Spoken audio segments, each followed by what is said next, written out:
لبيك اللهم لبيك لبيك لا شريك لك لبيك إن الحمد والنعمة لك والملك لا شريك لك.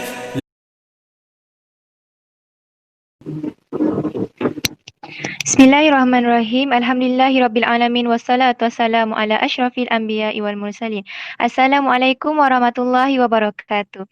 Ahli panel dan sidang hadirin yang dirahmati Allah sekalian, segala puji-pujian kehadrat Allah Subhanahu wa taala kerana dengan limpah dan izinnya kita dapat bersama-sama pada malam ini untuk forum bagi menggantikan simulasi haji.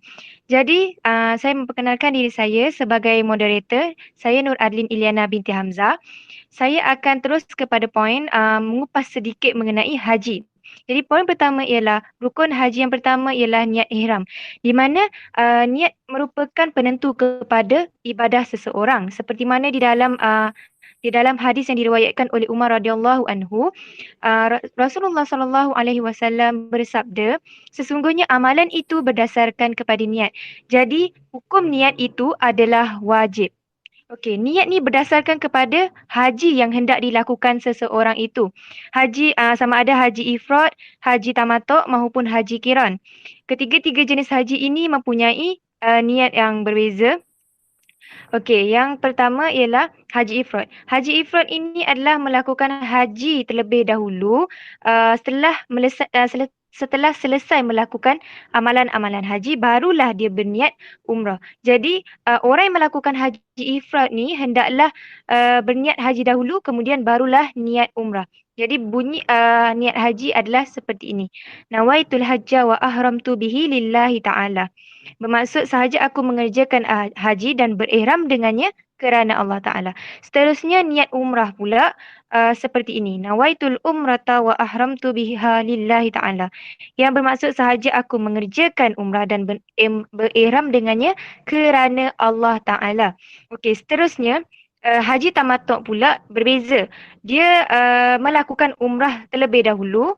Setelah selesai amalan umrah, barulah kita niat haji pada tahun yang sama. Okey, orang yang melakukan haji tamattu' ni, dia hendaklah berniat ihram umrah terlebih dahulu, kemudian barulah dia niat haji. Dia sama saja niatnya seperti yang tadi. Okey, kemudian haji yang ketiga ialah haji qiran. Di mana haji qiran ni kita melakukan haji dan umrah secara serentak pada tahun yang sama. Sama ada dia nak berniat ihram haji dan umrah dalam satu niat ataupun dia berniat umrah terlebih dahulu tetapi sebelum tawaf dia masukkan niat haji. Jadi niatnya seperti berikut.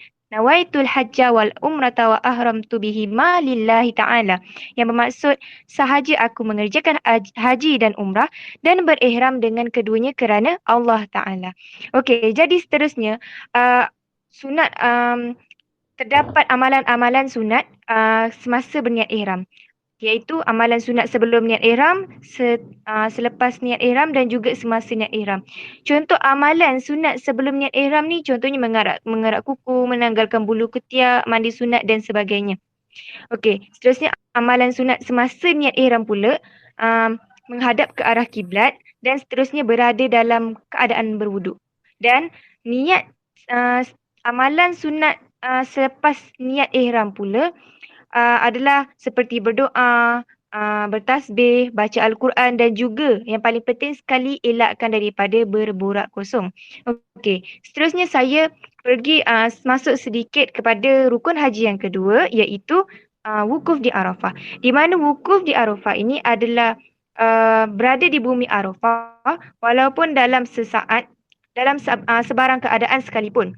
Bermula daripada gelincir matahari 9 Zulhijjah sehingga seketika sebelum terbit fajar pada 10 Zulhijjah. Itu adalah wukuf di Arafah.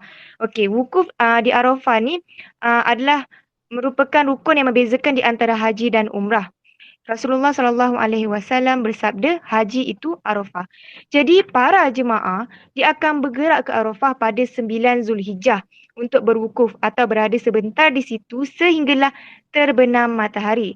Okey, waktu wukuf bermula daripada gelincir matahari 9 Zulhijjah sehingga seketika sebelum terbit fajar 10 Zulhijjah. Jadi ini bermakna para jemaah yang wukuf di luar waktu tersebut, maka dia punya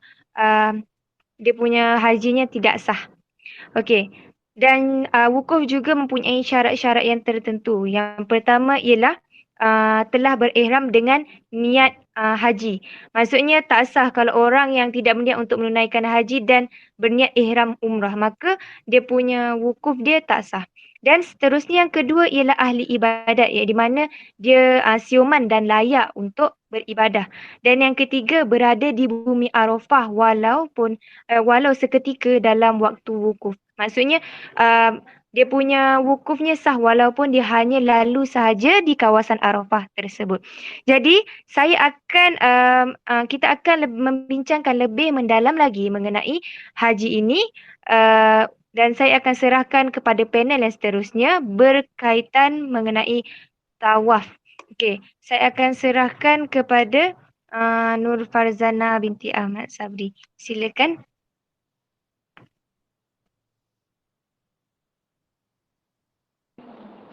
Terima kasih kepada Adlin Ilana sebagai selaku moderator pada hari ini.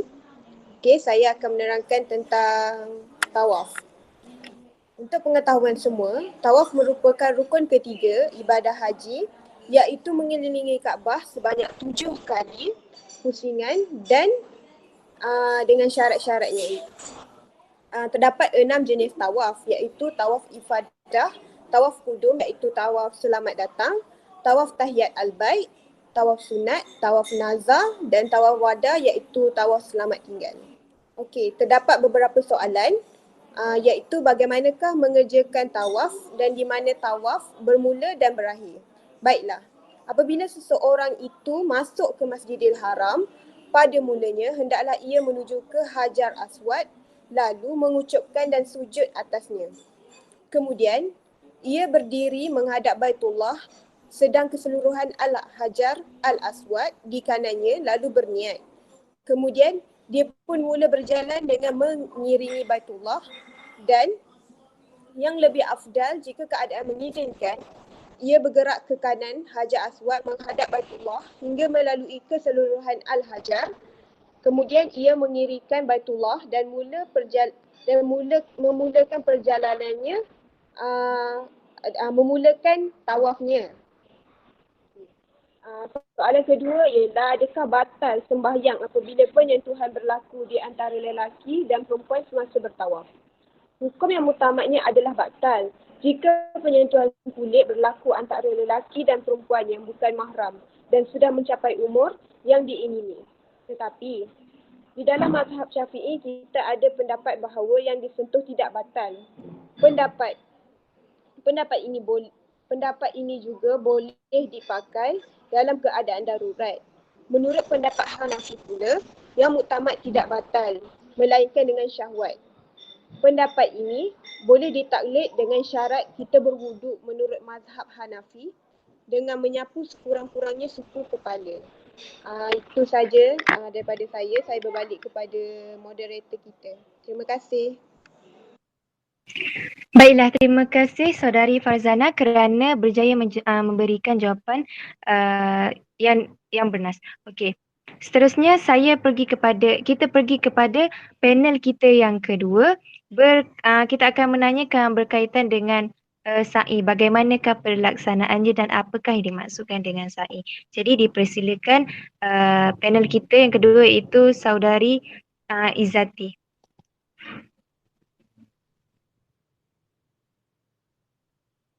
Baiklah, terima kasih kepada pengerusi majlis. Baiklah, seterusnya saya akan menerangkan tentang sa'i. Sa'i bermaksud di sini iaitu berjalan kaki ulang alik antara Bukit Safa dan Bukit Marwah menurut syarat-syaratnya. Baiklah, seterusnya saya akan menerangkan tentang syarat-syarat sah sa'i. Syarat-syarat sah sa'i.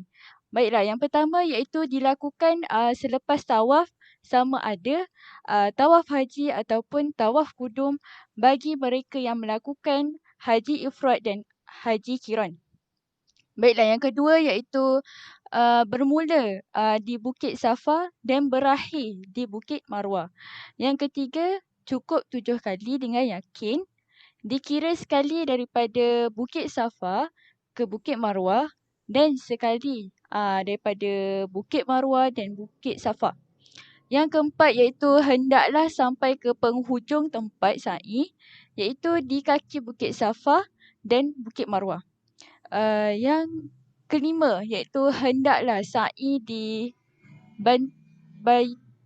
Bantul Wadi iaitu tempat yang termaklum. Okey, yang terakhir. Yang terakhir iaitu mengekalkan niat sa'i. Baiklah, itu saja syarat sah sa'i. Seterusnya saya akan menerangkan sunat-sunat sa'i. Yang pertama iaitu berwuduk.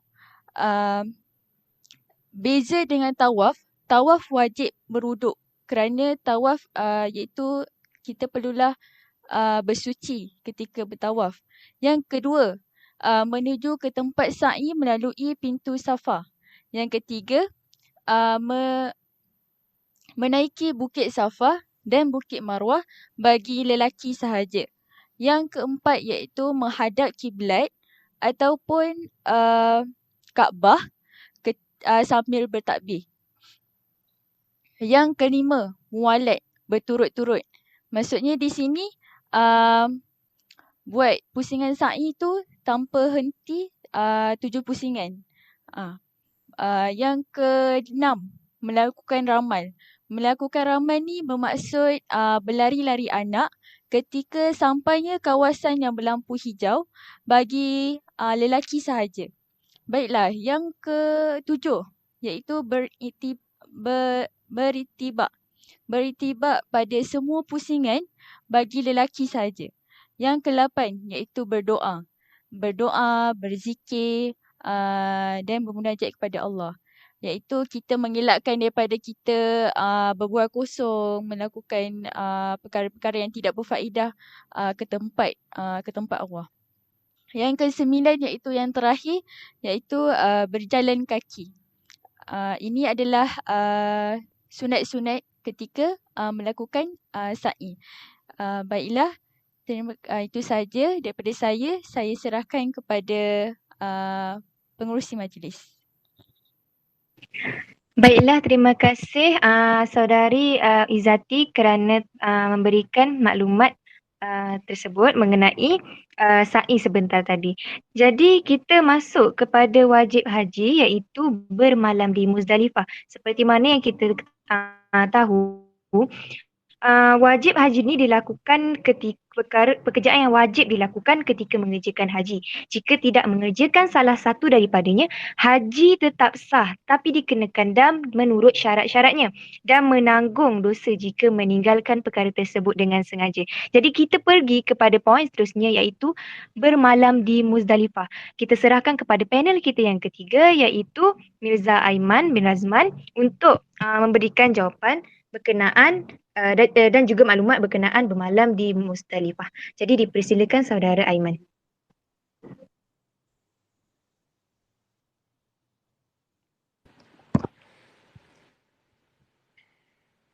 Baiklah, terima kasih wahai saudara pengerusi majlis. Bismillahirrahmanirrahim. Assalamualaikum dan salam sejahtera kepada sidang hadirin dan para panel yang saya hormati. Baiklah, sekarang saya akan masuk kepada bab mabit di Muzdalifah. Sekarang saya akan menerangkanlah apa itu definisi mabit di Muzdalifah atau maksud lain bermalam di Muzdalifah. Definisi mabit atau bermalam di Muzdalifah bermaksud berada atau hadir diri di bumi Muzdalifah walau seketika dalam tempoh masa selepas separuh malam 10 Zulhijjah sehingga sebelum terbit fajar hari itu. Seketika di sini cukup sekadar melalui dengan kenderaan tanpa menjejakkan kaki di buminya. Namun, lebih baik jika berada sepanjang tempoh tersebut kerana mengikuti sunnah baginda Rasulullah SAW. Selepas itu, solat subuh barulah beredar dari Muzdalifah. Mabit atau bermalam di Muzdalifah berlaku setelah jemaah haji berada di Arafah selepas tenggelamnya matahari dan sampai di Muzdalifah. Dia wajib bermalam di situ dia hendaklah berada di situ sehingga waktu fajar ataupun subuh. Ini dilakukan kerana mengikuti perbuatan Rasulullah SAW. Ianya disebut dalam hadis yang panjang daripada Jabir radhiyallahu anhu yang menceritakan haji Rasulullah yang bermaksud baginda mula bergerak sehingga sampai di Muzdalifah. Di sana, baginda bersemayam maghrib dan isyak dengan satu azan dan dua iqamah. Tiada tasbih di antara keduanya. Kemudian Rasulullah SAW berbaring sehingga terbit fajar. Baginda bersembahyang subuh apabila masuk waktu subuh dengan satu azan dan iqamat. Seterusnya, saya akan masuk ke uzuran syarak mabit di Muzdalifah. Terdapat beberapa golongan yang diberikan keuzuran oleh syarak untuk meninggalkan perbuatan bermalam di Muzdalifah. Ini bermaksud mereka tidak melakukannya dan tidak berdosa kalau meninggalkan perbuatan ini serta tidak dikenakan dam. Golongan yang dimasukkan ialah orang yang mukrah, iaitu terpaksa kerana kesesakan jalan raya atau orang yang tiada pengangkutan ke sana. Maksudnya di sini, para jemaah hanya pergi ke Muzdalifah dengan berjalan kaki atau terpaksa ditinggalkan kenderaan. Yang kedua, orang yang mencari orang yang hilang ataupun sesat. Contohnya, dalam keluarga ada ketua keluarga iaitu ayah lah. Jadi dia bertanggungjawab untuk mencari ahli-ahli keluarganya yang hilang ketika menuju ke Muzdalifah itu. Yang ketiga, orang yang sakit berserta orang yang menemaninya. Contohnya, orang yang mempunyai penyakit kronik dan orang yang tidak mampu duduk di suatu tempat dengan masa tempoh yang lama. Contohnya, orang yang berpenyakit sakit jantung dan kencing manis. Dan akhir sekali, orang yang dalam keadaan ketakutan terhadap bahaya yang bakal menimpa, dan kelima, pengembala yang mencari ternakan yang hilang. Maksudnya, jemaah itu takut akan pencuri dan perompak yang membahayakan keselamatan dan hartanya. Dan pada zaman dahulu, orang membuat haji, mereka membawa haiwan ternakan untuk bertujuan berkorban lah. Jadi para jemaah tu takutlah kalau haiwan ternakan itu dirompak ataupun dicuri oleh orang jahat ataupun sebagainya. Dan seterusnya, perkara-perkara sunat ketika bermalam di Muzdalifah. Apabila terbenam matahari 9 Zulhijjah, iaitu masuk waktu maghrib, jemaah haji boleh meninggalkan Arafah tanpa menunaikan solat maghrib di samping memperbanyakkan zikir dan talbiyah. Selain itu, bergerak ke Muzdalifah dalam keadaan tenang, sama ada berjalan kaki atau menaiki kenderaan. Elakkan daripada berasa-rasa dengan orang ramai dan jangan menyakiti mereka. Apabila tiba di Muzdalifah, bersegeralah menunaikan solat maghrib dan isyak. Boleh dilakukan secara jamak takhir dengan satu azan dan dua iqamah. Seterusnya, mengutip 7 biji anak batu untuk melontar di Jamrah Kubra pada keesokan harinya, iaitu 10 Zulhijjah. Sunat bermalam di Muzdalifah sehingga terbit fajar, iaitu masuk waktu subuh. Kemudian menunaikanlah solat subuh pada awal waktunya. Kemudian terus berada di Muzdalifah sehingga langit semakin cerah. Dalam masa yang sama, seseorang itu hendaklah bersungguh-sungguh berzikir dan berdoa kepada Allah Subhanahu Wa Taala. Setelah itu, hendaklah ia terus bertolak ke Mina dan berhenti bertalbiah apabila mula melontar di Jamrah Kubra. Bagi jemaah haji yang terus menuju ke Mekah, hendaklah berhenti dan bertalbiah Bagi jemaah haji yang terus menuju ke Mekah, hendaklah berhenti dari bertalbiah apabila memulakan tawaf. Dan akhir sekali, jika meninggalkan mabit tanpa uzur syar'i apabila adalah berdosa dan diwajibkan dam. Dam itu adalah dari dua. Satu, dam tertib dan dam takbir. Yang pertama, menyembelih seekor kambing atau 1/7 daripada unta atau lembu dan sebagainya. Maafkan saya. Yang kedua, jika tidak mampu selama 10 hari. 3 hari semasa mengerjakan haji dan 7 hari setelah pulang ke mukimnya. Dan akhir sekali, ketiga, jika tidak mampu, bersedekahlah sebanyak 10 cupak. Cupak itu di Malaysia kita panggil beras yang dalam macam mangkuk kecil. Itu saja. Sekian, saya akan menyerahkan kepada pihak pengurusi majlis untuk meneruskan. Sekian, terima kasih. Baiklah, terima kasih di atas penerangan yang diberikan oleh saudara Mirza Aiman sebentar tadi. Jadi kita akan teruskan untuk poin yang seterusnya berkenaan haji iaitu bermalam di Mina. Saya akan serahkan soalan ini berkaitan bagaimana bermalam di Mina ni dilaksanakan dan berapakah tempohnya, dan penerangan yang lebih lanjut lagi saya akan serahkan kepada panel kita iaitu saudari Izzati. Dipersilakan.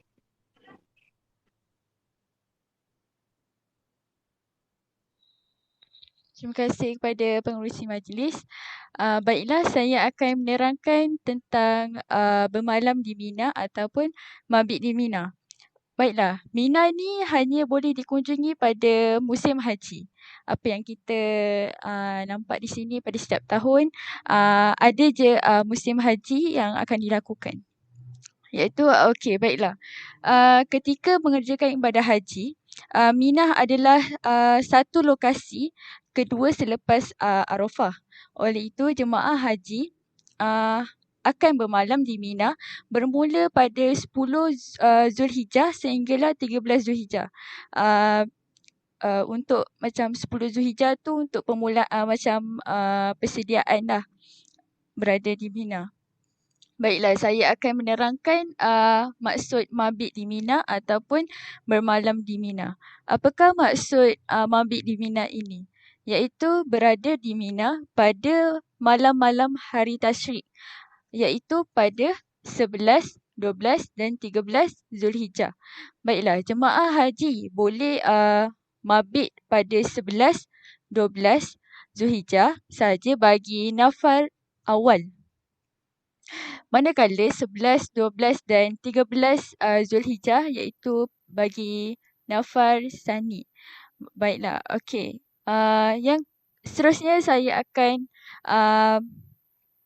menceritakan iaitu tempoh mabit di Mina. Terdapat dua pendapat iaitu pendapat mutamad dan pendapat yang kedua iaitu pendapat lemah. Pendapat mutamad ni dia menerangkan bahawa lebih separuh malam. Kalau pendapat yang lemah ini pula dia memadai berada di Mina seketika masuk waktu subuh iaitu ketika azan dilaungkan. Baiklah, jika tempoh malam 12 jam kesemuanya, ahli kesemuanya bermakna sekurang-kurangnya jemaah haji perlu mabit iaitu adalah 6 jam lebih kurang. Ini adalah pendapat mutamad. Oleh itu, jemaah haji wajib berada di kawasan Mina lebih kurang lebih sedikit daripada separuh malam secara berterusan. Sama ada pada awal malam ataupun pertengahannya dengan tiada terputus-putus disebabkan disebabkan keluar masuk antara sempadan Mina walaupun jumlah tempoh masa berada di Mina lebih daripada separuh malam. Maka tidak sah mabitnya dan perlulah dikenakan dam. Baiklah, sekiranya tidak bermalam, tidak mabit ataupun bermalam semalaman, damnya adalah secupak. Kalau 2 malam adalah 2 cupak. Kalau 3 malam adalah dikenakan tertib dan takdir. Baiklah, seterusnya saya akan menerangkan keuzuran syarak bermalam di Mina. Iaitu yang pertama, takut terancam keselamatan diri dan harta. Yang kedua iaitu menjaga atau menemani orang yang sakit. Yang ketiga iaitu mencari pekerja ataupun orang yang hilang. Yang keempat iaitu berpenyakit dan sukar untuk bermalam. Ini adalah keuzuran ataupun pengecualian bagi orang yang malam di Mina. Apa yang kita ketahui biasalah dekat bila musim haji memang ramai akan orang melakukan haji. Adalah orang so dekat sini adalah keuzuran atau pengesahian bagi bermalam di Mina. Macam ada je orang yang hilang kat sini, ada je orang yang sakit, lepas tu orang yang susah untuk bermalam. Baiklah, itu sahaja penerangan bermalam ataupun mabit di Mina. Saya akan teruskan kepada pengerusi majlis.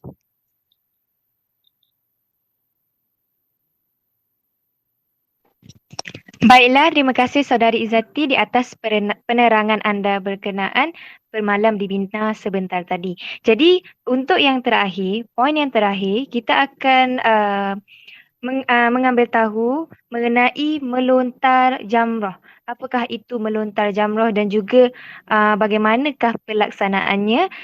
Kita boleh tahu lebih lanjut dengan jawapan yang akan diberikan oleh panel kita yang seterusnya sebentar nanti, iaitu panel yang terakhir kita ialah Muhammad Hasif bin Hashim. Jadi dipersilakan untuk penerangan berkaitan dengan melontar jamrah. Terima kasih pengerusi saudara pengerusi majlis. Sahabat-sahabat ahli panel yang dirahmati Allah sekalian, di sini saya akan menerangkan maksud jamrah. Jamrah atau melontar jamrah atau merja Inggeris. Jamrah adalah sebahagian daripada ibadah haji tahunan umat Islam di kota suci Mekah di Arab Saudi. Jemaah haji melemparkan batu-batu kecil di ketiga-tiga dinding yang dahulunya tiang yang dipanggil jamarat di kota Mina di timur Mekah.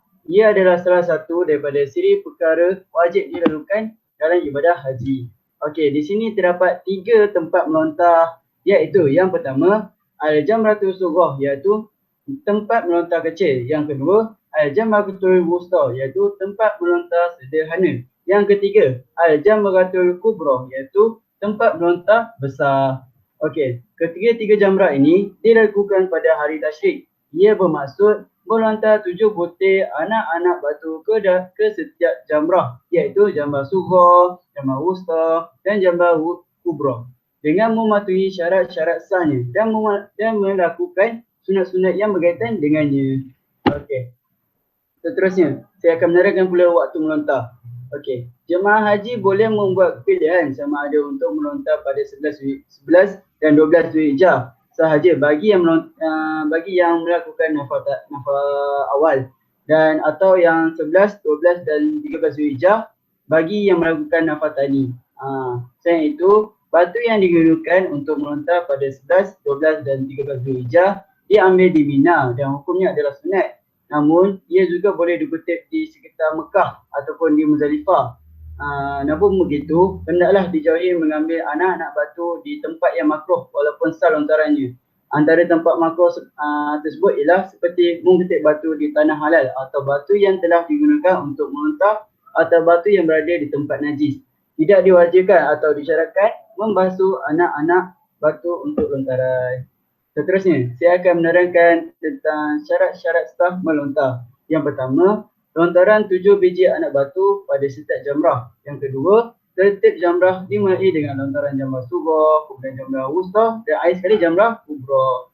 Okey, yang ketiga, tertib hari, iaitu tidak boleh melontar di ketiga-tiga jamrah pada hari ke-11 Zulhijjah, melainkan melontar di jamrah kubra bagi hari yang ke-10 Zulhijjah. Demikian juga tidak boleh melontar di ketiga-tiga jamrah pada hari ke-13 Zulhijjah, melainkan tidak melontar ketiga-tiga jamrah bagi hari yang ke-12 Zulhijjah. Yang keempat, melontar jamrah tidak terpesong daripada tujuan-tujuan lain. Melontar dengan anak batu atau sejenisnya. Batu yang dilontar hendaklah jatuh ke dalam tapungan jamrah dengan yakin. Yang kelima, melakukan lontaran dengan gaya melontar. Yang keenam, menggunakan tangan dan melontar untuk diri sendiri sebelum melontar untuk orang lain. Okey. Seterusnya, saya akan huraikan pula perkara-perkara sunat semasa melontar jamrah kubra.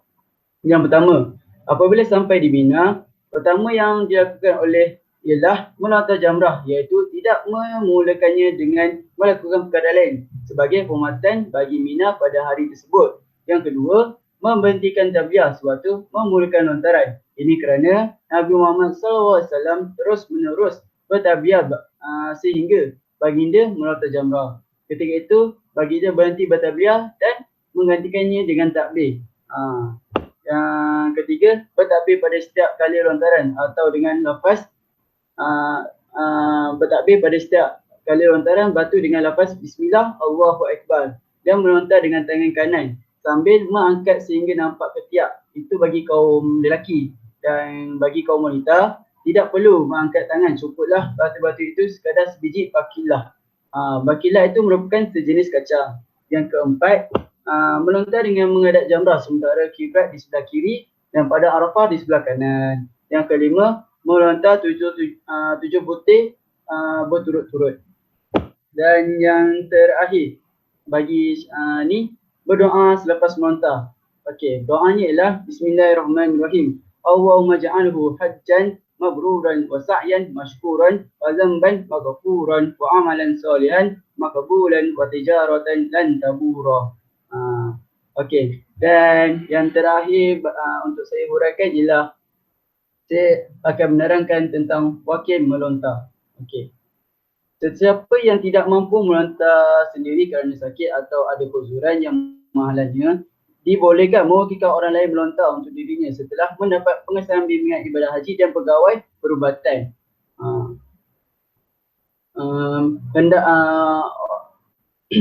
Orang yang diwakilkan tidak boleh melontar untuk orang lain melainkan setelah dia melontar untuk dirinya sendiri, sama ada pada hari yang ke-10, 11, 12 dan 13 Zulhijjah.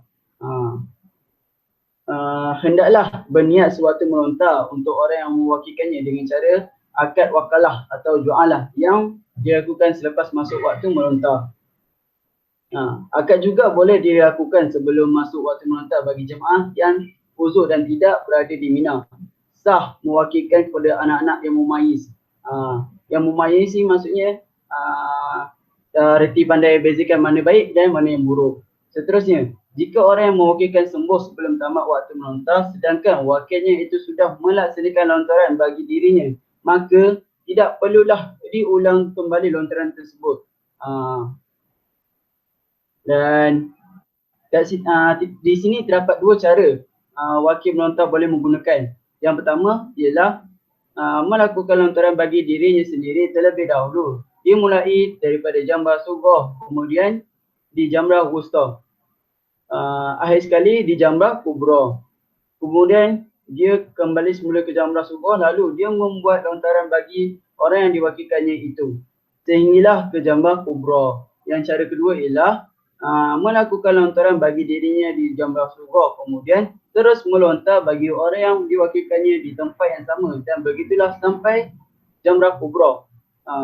Yang cara pertama tadi cara yang paling afdal menurut ulama, dan cara yang kedua cara kedua ni sah tetapi tidak digalakkan oleh ulama. Itu saja daripada saya. Sekian, terima kasih. Saya serahkan semula kepada pengurusi majlis. Baiklah, demikianlah tadi penerangan yang jelas diberikan oleh saudara Hasif berkenaan melontar jamrah. Okey, demikianlah tadi rumusan perbincangan forum kita pada hari ini.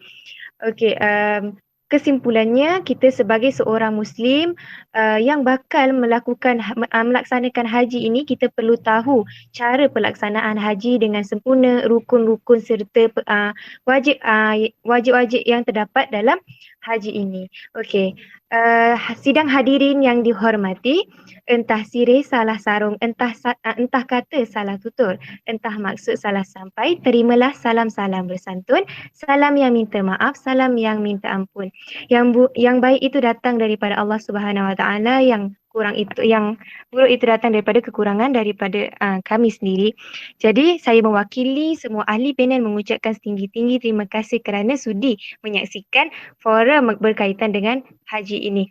Okey, lantaran keterbatasan waktu, saya mohon mengakhiri bicara ini. Selanjutnya mohon mengundur diri. Sekian, wabillahi taufiq wal hidayah. Wassalamualaikum warahmatullahi wabarakatuh. لبيك اللهم لبيك لبيك لا شريك لك لبيك إن الحمد والنعمة لك والملك لا شريك له لبيك